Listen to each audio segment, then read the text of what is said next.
Hi, this is Bryan too in Quito, Ecuador. May 1st, 2017. Woke up with my heart vibrating again. Um, as always, more constant chaos on my electronic equipment, just trying to record this. As always, it's all about provoking the victim into constant, continuous emotional responses, which can be remotely measured and integrated back into R&M data, and I'll explain that in just a second. But, I went and bought a bag of groceries, stuck them in the refrigerator, and someone took them. This is the type of trivial, paltry, fanciful, and fantastic tactics that they engage in on a daily basis in order to constantly provoke the victim into emotional responses, electromagnetic emission patterns of the brain, synaptic responses, evoke potentials which can be remotely measured and integrated back into R&M data. It's just a constant, continuous process, never ending. It's based on the hypergame theory. Basically, the hypergame theory means game theory applied to decision tree modeling, proving it's a mathematical model, proving mathematically that by continuously and perpetually altering any value in the model, one can continually and perpetually alter that model's expected outcome. Well, in CIA and DI mind control, trauma-based mind control technologies, the model is the victim. Okay, so by continually and perpetually altering any value in the daily activities of the victim, one can continually and perpetually alter the outcome of those daily activities. In other words, constantly provoke the victim. Their mega-trillion-dollar technology, the vast array of supercomputers that they have engaged in this technology is all based on their ability to continuously provoke the victim. That's why without organized stalking, there's no way. Their technology is impossible for them to achieve in a real-world environment. Simply no way to verify their technology, etc. Before I try to explain these trivial, paltry, fanciful, and fantastic tactics and why they engage in them, I want to explain why they do it. People generally operate under the natural philosophy that the simplest answer is always the truth. The simplest explanation is always the best explanation.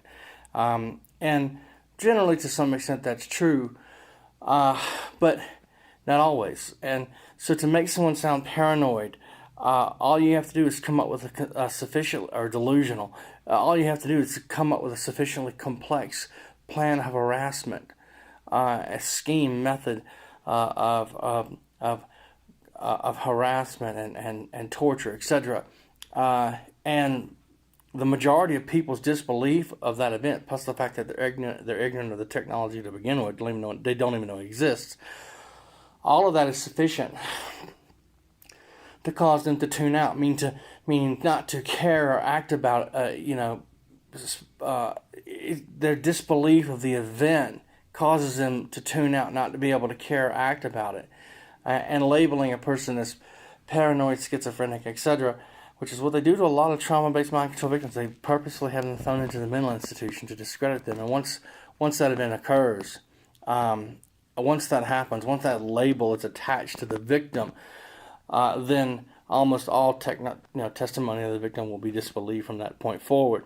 It's called the Occam razor principle. So the simplest answer is always the truth. So by vice versa, the more complicated the truth, the less the likelihood of belief by the ordinary person.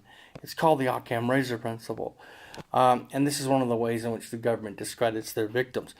They engage in the most trivial, paltry, fanciful, and fantastic tactics imaginable.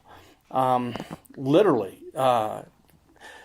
Because by default, each time the victim tries to stop the attacks by documenting them online or to the courts or to whomever, the police, that these trivial, paltry, fanciful, and fantastic tactics are constantly happening, then by default they are discredited. Let me explain. They constantly engage in trivial, paltry, fanciful, and fantastic tactics to achieve their objectives of provoking the victim constantly into emotional responses. They don't care how to do it as long as they do it. They must do it at regular intervals each day. So by engaging in these trivial, paltry, constantly and perpetually engaging in these trivial, paltry, fanciful, and fantastic tactics, the complaints of the victim appear by default. trivial, paltry, fanciful, and fantastic that these trivial, paltry, fanciful, and fantastic tactics are occurring. It's the way it's the Occam razor principle. It's the way they discredit people. Another tactic that they use, which has really been successfully employed for decades, they've been torturing and murdering people for decades, and eventually America and the world is going to have to come to grips with that fact. Soon I'll be dead. They're targeting my heart and other internal organs. What they do is basically placing a person, a trauma-based mind control victim, into a psychotronic concentration camp is no small operation. Remember, this is training, research, and development.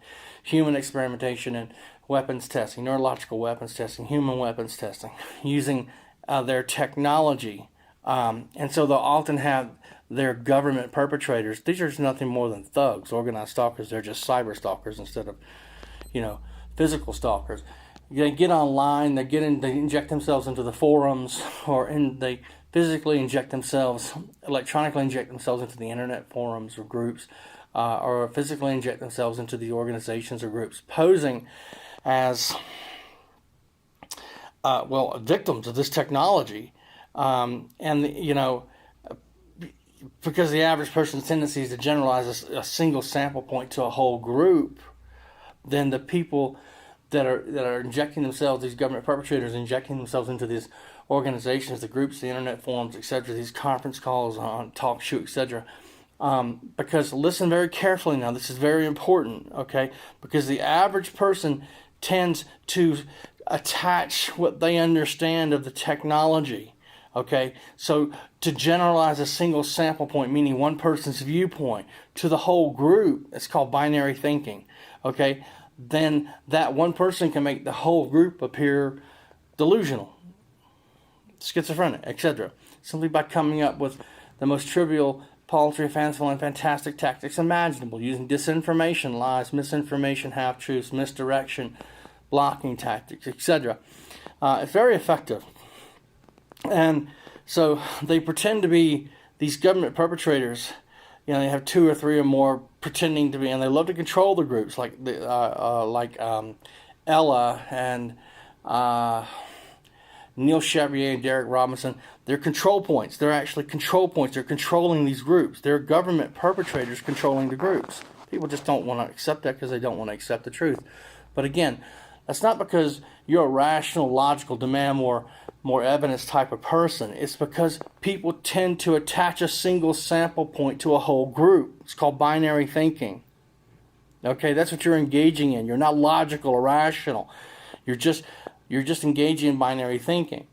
So they throw their perpetrators into these groups, and they let them talk about the evil aliens targeting us with mind control technology. Well, because the average person doesn't believe in aliens, they automatically dismiss mind control technology as being real as well.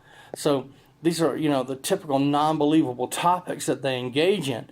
So the whole group of people who now try to talk about electromagnetic brain manipulation is suddenly become associated with evil aliens.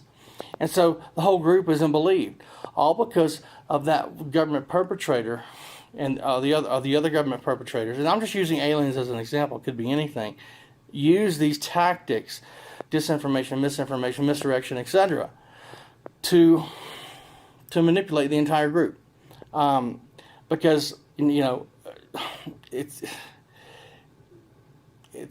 there's so many different ways to a lie is the bigger the lie, the more believable it is. When I say the bigger the lie, the more believable it is, I mean the bigger the lie is backed up by more and more details, the more likely it is to believe. Someone said it's easier to deceive yourself than to deceive someone else. So you'll believe your own lie quicker than other people can convince you to believe their lies. Well, that's not always true. Confusing victims with these type of tactics so that their testimony promotes and misunderstands the increasing complexity of the story significantly, okay? It increases the complexity. Remember, the more complicated and complex the truth, the less the likelihood of belief by the ordinary person. It's called the Occam razor principle. So using absurdity and bizarre tactics, they're able to discredit entire communities because people tend to attach a single sample point story to the whole group. So they engage in the most trivial, paltry, fanciful, and fantastic tactics imaginable, the most absurd and bizarre tactics imaginable. And when they choose a target to be silently assassinated and killed with this MK Ultra technology like they're doing me and hundreds of thousands of others, it's all automated, active, and adaptive, run by supercomputers, so millions of people can be targeted and have simultaneously. They use scripts. They use sets of scripts. And these scripts are always tied to the belief system of the victim, whether it be religious, political, moral, ethical, whatever, okay? And they use these government stalking programs. It's called organized stalking. You also use cyber stalking, but the point is it's the government. And they do this by basing their organized stalking on the choice reference patterns of the victim. When I say choice reference patterns, I mean a previous pattern of the victim's choices. So in order to understand organized stalking by the government using thugs on the street, and thugs in these cyber stalking rooms, internet forums, etc., you got to look at a pattern of your previous choices. You got to go back and look at your favorite restaurants, cafes, modes of transportation, etc. That's choice reference patterns. Once the victim becomes dependent, once you understand, let me back up. Once you understand that the organized stalking is based on choice reference patterns of the victim, then you've got to understand what it's comprised of. It's comprised of two things: situational scenarios and conversational scenarios. So they use these scripts. I call them situational and conversational scenarios. Others call them scripts, depending on the tied to generally the belief system of the target. And so they use these government stalking programs, these goon squads, criminals.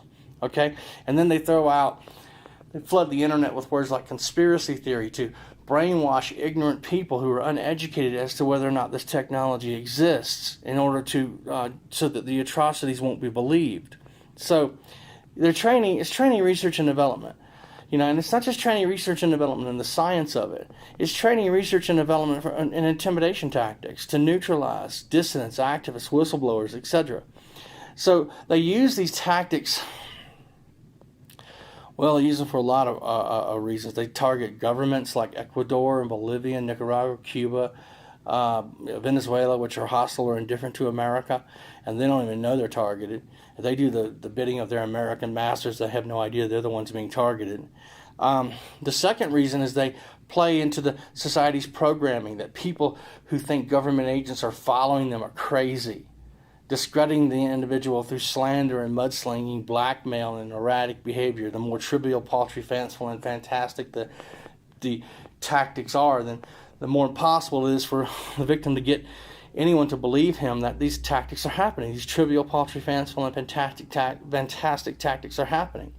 So all of this is high priority. It's hard training, research, and development, documenting the skill of these agencies and the expertise using stalking, torture, intimidation, harassment, etc. by these stalkers. And it's all cloak and dagger. It's all a game. If you wanted to sum up trauma-based mind control in one sentence, you could say it is a deadly game of deception and manipulation, nothing more. I keep having to push this button down here because I'm getting all this electronic interference. So there's, I've been all over the world. I've been on 5 continents, running from this torture and the organized stalking. Organized stalking, they can torture you globally because everything's run by, again, supercomputers. A computer multiplexer routes the signal to a tower, satellite, or mobile platform, and then the tower, satellite, or mobile platform relays the signal to the digital receiver, similar to cell phone technology. So the digital receiver is tracked and pinpointed in real time, just like a cell phone, because the technology depends on timing and location. Well, so too does this mind control technology depend on timing and location, and it operates, or is deployed at least, similar to how cell phone technology works. So because you can make a cell phone call around the world, you can target a person's cerebral cortex from around the world using satellites, towers, and mobile platforms. So the computer multiplexer routes a signal to the tower, satellite, or mobile platform. The tower, satellite, or mobile platform then relays the signal to the digital receiver. Except with CIA and DIA mind control technologies, the digital receiver is not a phone. It's a human brain. The brain of the mind control victim has been digitalized by the nanotechnology inside of his brain. They get the victim to ingest the nanotechnology And they've been spraying it into the hydrosphere for the last 25 years, so everyone has it. Everyone in America, all 318 million Americans have this technology. And once that nanotechnology is sprayed into the hydrosphere, it filters down into the water supply and the food chain, and 318 million Americans are now infected. So anyone can be heterodyned. Anyone can be mind controlled to do anything. Now, training, research, and development, and building a cognitive model, a copycat twin personality of the mind control trauma-based mind control victims, personality, reverse engineering the will, intellect, and emotion, and building a cognitive model inside the remote neural networks of a vast array of supercomputers, databases underground. No, I'm not talking about that. That's much more difficult. I'm talking about anyone can be targeted with this technology, heterodyne mind control. Because the technology, once the nanotechnology is in your body, it migrates, and it is. 318 million Americans have it, every man, woman, and child. Everyone's ever visited America. Everyone's ever eaten products of America, like candy or peanut butter, whether they live abroad or domestically or in foreign countries. The technology is in the body, and once it's in your body, it migrates. The nanotechnology migrates to your brain. It adheres to the neurotransmitters in the victim's brain. And so the nanotechnology then speaks to and decodes those neurotransmitters. And so by just focusing electromagnetic low frequency waves at a person or a population, they can begin to read or they can begin to manipulate the thoughts, the memory and thought process of that population. Thousands of Muslim soldiers in Iraq in 1991 were targeted with this technology. And they all laid down their weapons, thinking Allah had told them they had to surrender to the Americans, when in fact it wasn't Allah, it was the Department of Defense using synthetic telepathy and voice of God weapons. Okay? So the point is, this is a global phenomenon. It's happening all over the world. Why? Because it's not just the Americans, it's the Europeans, it's the Russians, it's the Chinese, etc. Many of the countries of the world, they believe they have to have this technology because the country in the world who's first to develop this technology and deploy this technology effectively will have an incomparable advantage over every other government on earth. This is neuro warfare. This is a weapon system. So this is a global phenomenon, and it's not just the mind control technologies that are a global phenomenon. Okay, it's the torture, it's the organized stalking, because all that comes along with it. It's a global phenomenon. It's not just a stalking phenomenon in America. It's occurring around the world. There's a book called Terrorist Stalking in America. Well, it really should be called Terrorist Stalking in the World, because that's how big the perspective is. So they do this to raise your sensitivity levels to paranoia, fear, etc., through stalking programs and threats of violence and death. And then you begin to, the victim is sensitized to that and begins to attribute every bad luck event in life that happens to this technology, to the organized stalking, etc. And the more flagrantly and boldly they break the laws mean nothing to these people. They're above laws. They have a license to kill. I'm talking about the hive mind teams. You're dealing with hive mind teams, then you're dealing with surveillance teams, then all the way down to the bottom of the spectrum where you're dealing with these organized stalking thugs. So how is it achieved? They constantly have to keep provoking the victim. That's why I have to keep running all over the world. They're constantly stalking me, constantly trying to provoke me into emotional responses which can be remotely measured and integrated back into R&M data. Listen, they're trying to continually provoke the victim each day emotionally so they can generate what are called response statistics. These response statistics are then gathered, correlated, and coherent patterns of thought are determined, are mapped out by the supercomputer and then downloaded at speed of light, integrated back into R&M data. As they continue to build that cognitive model, that copycat parallel twin personality. It's just so deadly and dangerous, it's unbelievable. If you really wanted to sum up mind control, trauma-based mind control in one sentence, you could say this: it is a deadly, deadly game of deception and manipulation. Nothing more. Nothing more. That's it. So, when I say, they're constantly trying to constantly keep provoking you into emotional responses, what I mean is they're mapping patterns with impulses and identifiers. They're linking evoked potentials with descriptions. What I'm saying is they're trying to determine how to to how to interpret and link descriptions with data captured about your memory references. That's it. That's what's happening to you. So they're constantly trying to keep you talking, constantly asking you, stopping you, asking you for directions, constantly getting in your face, constantly making you angry, threatening you, harassing you, etc. These are all provocations to provoke you emotionally. Okay? I don't know how... Dang. I don't know how to explain this any easier than that. I mean, it's just... So... You just need to just ignore them. Just if you don't know them, they're total strangers. Ignore all random encounters, prolonged random encounters with total strangers. Don't even be polite. Say yes, no, hello. Go. Do not sit there and have conversations with total strangers, people you don't know or you suspect could be involved. And there's a lot of paranoia involved. So people there's a lot of indirection by the hive mind teams and the surveillance teams and the organized stalkers to make the victim believe that people are involved who are not involved. Okay? I don't have time to go into that. It's just not possible. What I'm saying is they're correlating all these response statistics, into patterns so that once they have consistent response consistent statistics, the system will use those previous choice references, those statistics, those responses, your own choice reference patterns. It'll use those previous choices, and then it'll inject them. Those are memories. Anytime you think of something, it becomes memory. It may be short-term memory or long-term memory. You have 3 categories of memory: sensory memory, long-term memory, short-term memory. Short-term memory is anything less than 30 seconds. Long-term memory is anything longer than 30 seconds. This technology is based on its ability to modify your short-term memory, your active memory. It's called active memory by scientists because it involves those thoughts that you're actively pondering at that moment. They're trying to modify your active memory. That's why they're constantly torturing you into near incoherency with sleep deprivation torture, directed energy torture. That's why they're constantly using V2K and synthetic telepathy on you. They're constantly probing your memories. They're building a profile. They're building a profile. It's all about provoking the victim constantly. Okay, so once they understand that they have these consistent patterns of thought, they then begin to inject them back into the subconscious of the victim to keep attacking the victim over and over in a looping pattern with the same memories, the victim's own memories. Now, that's fabricated. That could also be falsified because this is a fabricated and falsified stream of electromagnetic low-frequency waves specifically tuned to the brainwave signature of the victim interfacing with the nanotechnology in the victim's brain. Okay? So they do layer in false memories, but often it's your own memories that they capture, or the situational and conversational scenarios that they're able to engineer. Okay, and then you remember those. They're in your memory. They've created memory anchors. So then they constantly keep injecting those memory anchors back into your subconscious at regular intervals to keep provoking you, to keep probing you for any additional associations with those memories.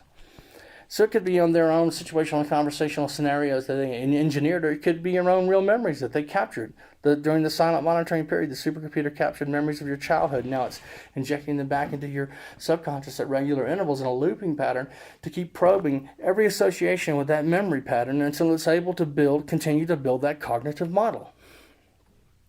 The objective is direct behavioral control. That's the end objective. And part of that is to convince you, and I'm not just talking about memories, they don't just capture the memory, okay? They capture the associated impulse with that memory. So it may be love, hate, lust, fear, paranoia, whatever, okay? You turning over in bed, kissing your wife, telling your wife you love her. Well, the supercomputer captured that, and is now playing that memory over and over again in your mind, along with the associated impulse of love. It could be, organized stalker getting in your face, harassing you, stalking you.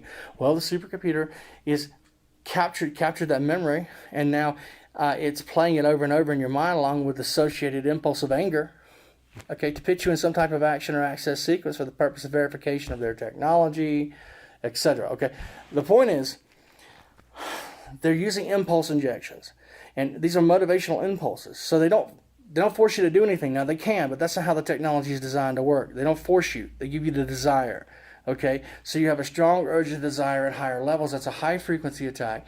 And you have a low urge of motivation at baseline levels. That's a low-frequency attack. So they start off at baseline levels, and they work their way up. The system, if you keep ignoring the memory injections, the impulse injections. Okay, you keep redirecting away. You've learned their technology. Okay, you keep ignoring it. Well, the system's not going to just allow you to ignore it. It's probing you for a response. So that RNM supercomputer is going to that RNM system is going to keep injecting again and again and again, each time at higher levels until you've gone from a baseline level or a lower urge or motivation for lust and masturbation or sex or anger and agitation, okay, to whatever it is they're trying to achieve, paranoia, fear, whatever. I'm just going to use lust as an example because they use that against me a lot, and anger, okay? So you go from a basic agitation, that's a baseline level, that's a low frequency attack. You keep ignoring it, it keeps injecting and injecting each time at higher levels, okay, until you've gone from basic agitation to a white hot rage with that particular memory reference. It's called verification. They're running you through a verification routine.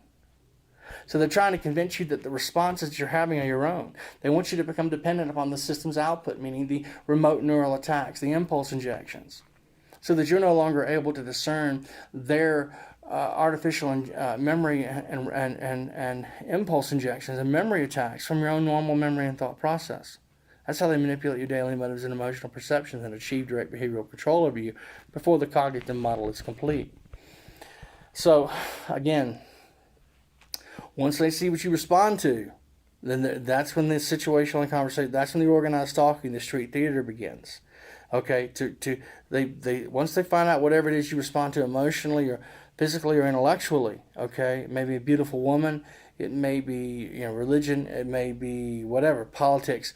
That's when the street theater begins based on those topics, those events that they know will capture your attention. So I said all this to tell you this. They just stole a bag of groceries that I just bought out of, they had their government perpetrators do it. They're thugs. You're dealing with the hive mind teams and the surveillance teams and the organized stalkers, etc.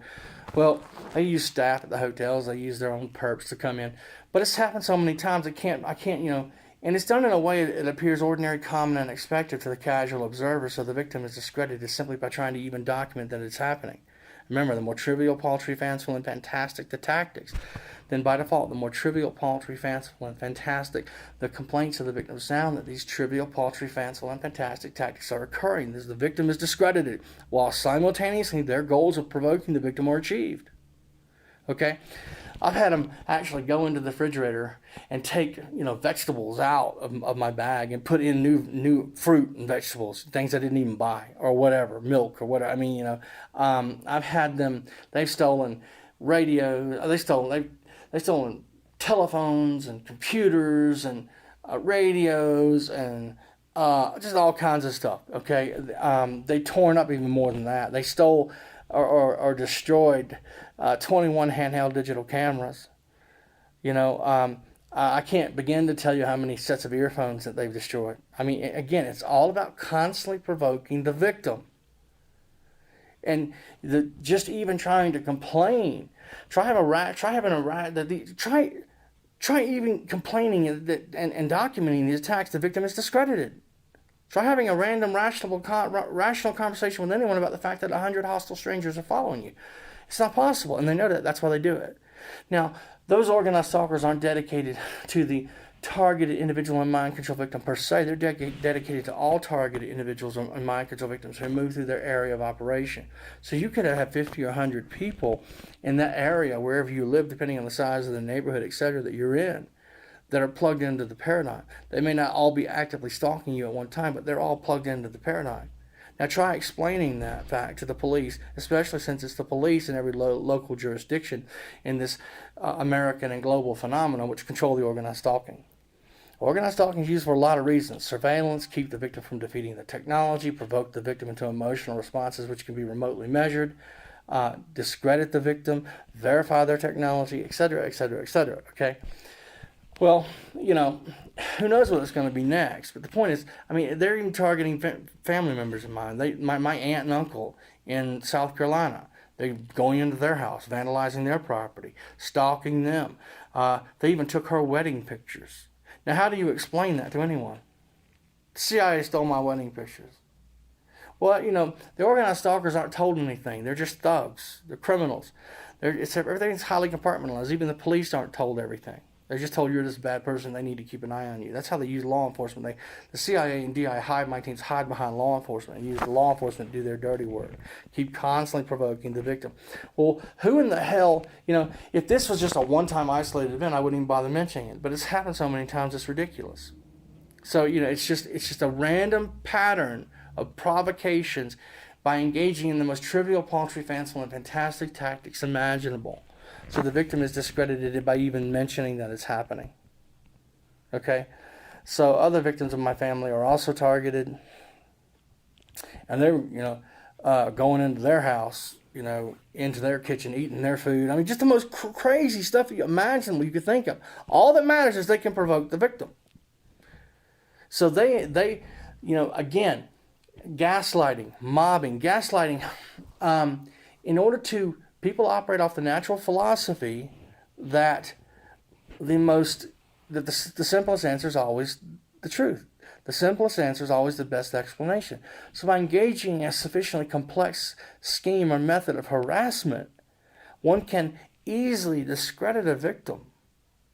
Because the more complicated the truth, the less the likelihood of belief by the ordinary person. It's called the Occam razor principle. And all of their tactics are based, even the torture, based off the hyper game theory. Every morning I wake up, my heart's vibrating. They're targeting my cardiovascular system and circulatory system. They could have killed me. This has been going on for years. They could have killed me a long time ago. That's not how trauma-based mind control works.